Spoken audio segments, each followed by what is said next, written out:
Welcome to Let's Talk Money, Honey, the podcast where we break down the barriers to financial success. I'm Elise Levy here with Holly Henry, and we're your hosts, two financial advisors on a mission to demystify investing, unravel the complexities of money, and sprinkle a little wisdom into your life. Whether you're a seasoned investor or just dipping your toes into the world of finance, join us once a month as we discuss how to navigate life's financial twists and turns. Just remember, building wealth and living your best life should be empowering, not intimidating. So listen up and let's talk money, honey. Welcome to our mini episode of Let's Talk Money, Honey for February. Holly, what are we talking about today? Oh my, so this is one that I can get on a soapbox about. So we are going to be just discussing debt because I feel like this is something that every one of us is going to face at one point or the other. Um, and and right now we're going to be typically just focusing on cars, houses, even medical bills, and then notorious the credit card bills too. Yes. And, if you're not in debt, you've been in debt at some time. So it's a topic we can all relate to. So before we go too off the rails with this, I want to talk about what's good debt versus bad debt. So I know that's kind of a counterintuitive way of thinking about debt, but there is good debt out there. And what I kind of think about good debt is it's building your credit. So a car payment that you can pay off every month consistently builds your credit score. Your mortgage on your house, you're paying into the equity of your house. You hopefully got a reasonable interest rate. You're paying into that equity. On the other hand, there's bad debt. Holly, what would you say is a example of bad debt? Absolutely, top of my head, it would be credit card debt. And the main reason for this is because interest rates, as of when we checked just a few weeks ago, can go as high as almost 28%. And so, credit card debt, if you're not able to pay that credit card off monthly, whatever you do, don't try to keep a balance on it. So, that would be my top bad debt. Yes, absolutely. And just a note for credit cards, this is what I tell my clients. I'm like, put everything on your credit card, buy everything, but pay it off weekly, every 2 weeks, whatever it is. It is the last thing you want to fall behind on because those payments just they stack up so quickly, it can be so overwhelming. Exactly. And I'm actually a huge fan of credit cards. I have my business credit cards, I have my personal credit cards. I just use the rewards off my credit cards to help pay for a vacation. I'm not against credit cards. I am against people running up debt. And let me tell you, I know it's easy.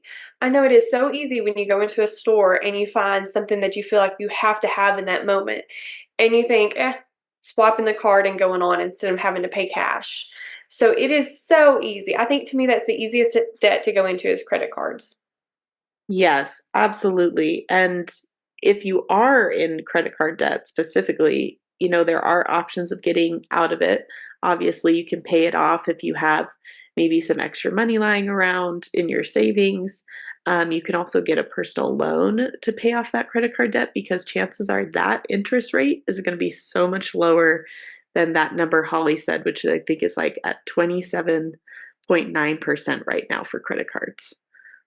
Yeah, and one thing that I know that Elise and I have a common question when it comes to debt is should people put the retirement on hold, contributing to the retirement, and pay off their debt? I would say absolutely do not put any contributions onto your retirement on hold, especially when you're talking about the good debt, the car payments, and the mortgage. I would say right now rates are higher than normal, but especially for the people that have the 3% mortgage rates that they got from a few years ago, don't try and snowball a lot of payments and forget to put your retirement contribution in. You've got to just keep that going. Yeah, there's a perfect world where you're doing both, right?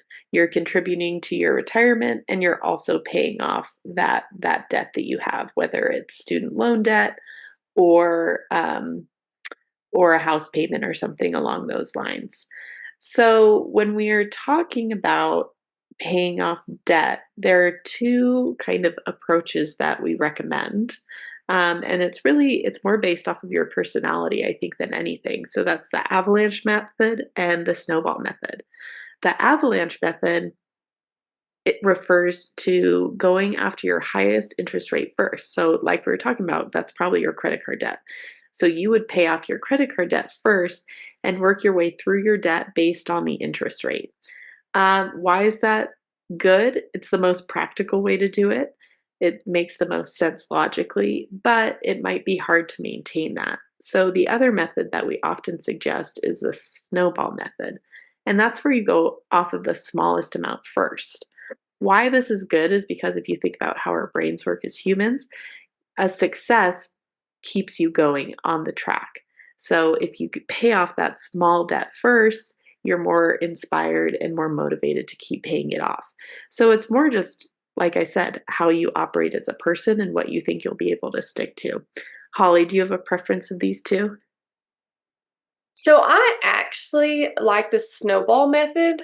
First, I feel like if I try to do the avalanche method where you're doing the highest interest rate first, you don't see a lot of movement, and I've got to see movement. I've got to see progress. So for me personally, I would do the snowball method first. Um, and I do want to just pause for just a second. We actually had a question from someone, and this is what stemmed this entire conversation. Is we had someone reach out and say that they have $10,000 left in student loans at an interest rate of 4%. If they keep making minimum payments, it'll take 10 years to pay off the debt. Should they pay off the debt and contribute to a retirement account at the same time, or pay them off aggressively? At least, how would you answer that? And I know this is kind of against what you said earlier, but I think there is a price on peace of mind. And I like talking to my clients about that because I'm like, if this is something that's really weighing on you and you're really close to paying it off, I'm in all support of saying, like, let's take 6 months and just aggressively pour money into this and get it off of your chest. Because if that's the kind of person you are and you don't want to see those statements anymore and you just want to be done with it, I respect that. Is it maybe the most financially beneficial choice? No. But it might make you feel better at the end of the day. And that counts for something too. And there's a whole different way to go about it and still contribute to your retirement account and do both that minimum payment. But I do think you have to kind of consider the price of peace of mind. Holly, what's your opinion? No, I definitely agree. I am a little bit of Dave Ramsey as far as I like to pay cash for everything. I don't like debt. I built a house, and when I saw after the first year how much I paid in interest, I almost just kind of panicked. In the second year, I thought I can't do this anymore, and I went ahead and I paid it off. Financially, that probably wasn't the smartest thing in the long run because it had a very, very low interest rate. But the peace of mind for me is I don't have that payment every month. Mhm. I would say if you're gonna pay aggressive, try and do that like you suggested, 6 months. Don't take 10 years off. Yeah. Try to find a happy balance to at least put something towards retirement. In the midst of paying off my house, I still put the 3% back for retirement. I didn't just totally forget it. Um, and I do think it's important for us to even discuss how does a person get out of debt? At least what do you recommend to your clients on how do they get out of debt? Yeah, so I think how to get out of debt is a really great question, and it depends on what kind of debt you're in. Because, like we've been talking about, every debt is different, but if you're in student loan debt, for example, that's a totally different story than a car payment. Um, but you have to look at your finances and you have to look at what you're spending money on, and you do have to make a budget. And, you know, when you sit down and start looking at the numbers, I like to kind of put that, okay, this is what I'm going to do for retirement. This is what I'm going to do for savings. And then look at your expenses and say, where can I cut? And then all that extra stuff can go to paying off that debt. And if you really want to be aggressive, the people I've seen be most successful paying off debt make a commitment. Say, we're going to pay off the student debt in 1 year, 2 years. whatever it is. But having that really defined timeline, I think also is really helpful to making it actually happen. Because if you're not setting a goal for yourself, setting a strict timeline, it's easy to just keep pushing it off. Oh, absolutely. And I'm always impressed with the people that go out and get like the little side hustle jobs. That Mhm. they are determined that they are going to pay off this debt. Or at the end of the day, you have to cut out things that are just frivolous. Yep.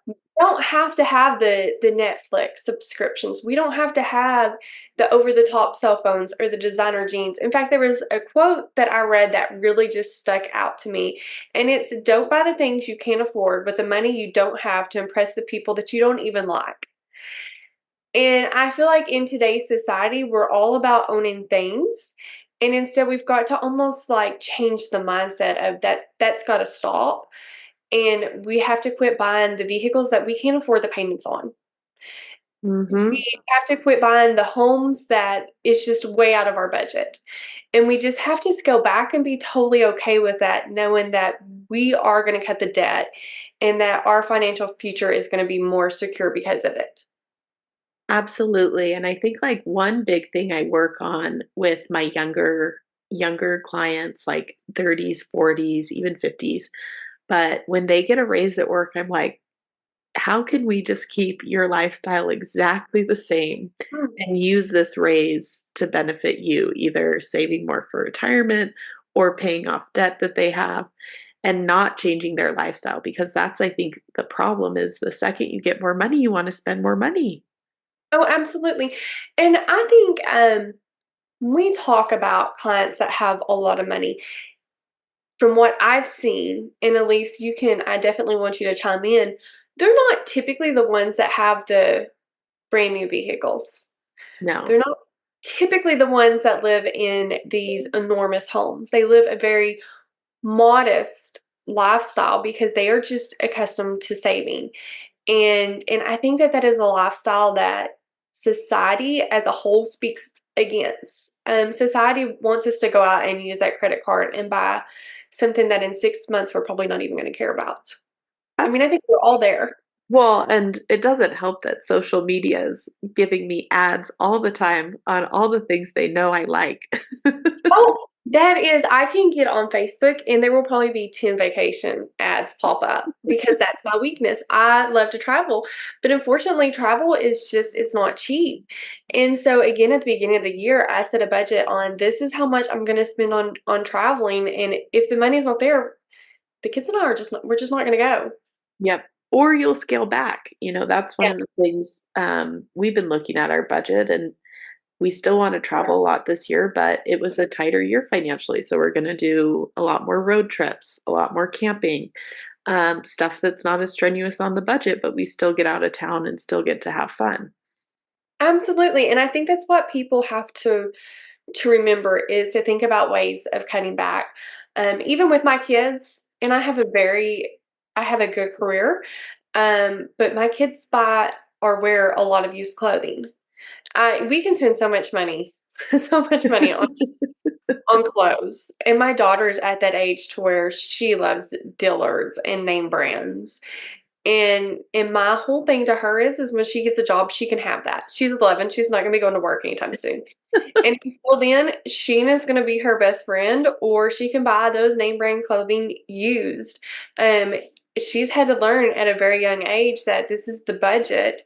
You buy the clothes that fit that budget. And so she's figured out she can go to a consignment store and buy a lot more clothes than her going and being probably able to wear one pair of jeans off of the rack if she buys new.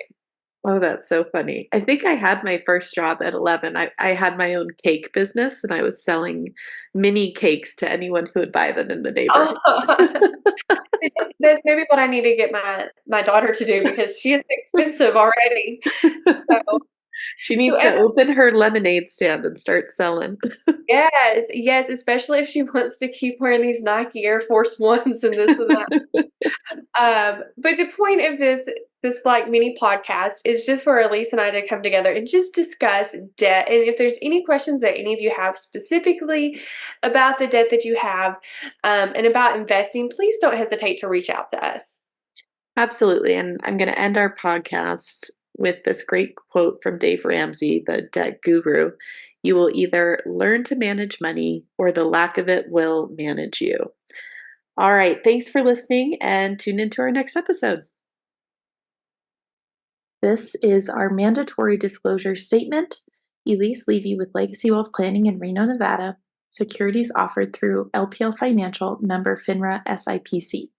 Investment advice offered through Mariner Independent Advisor Network, LLC, a registered investment advisor. Mariner Independent Advisor Network, LLC, and Legacy Wealth Planning are separate entities from LPL Financial. Holly Henry with River Valley Wealth Management near Mena, Arkansas. Securities and advisory services offered through LPL Financial, a registered investment advisor, member FINRA SIPC.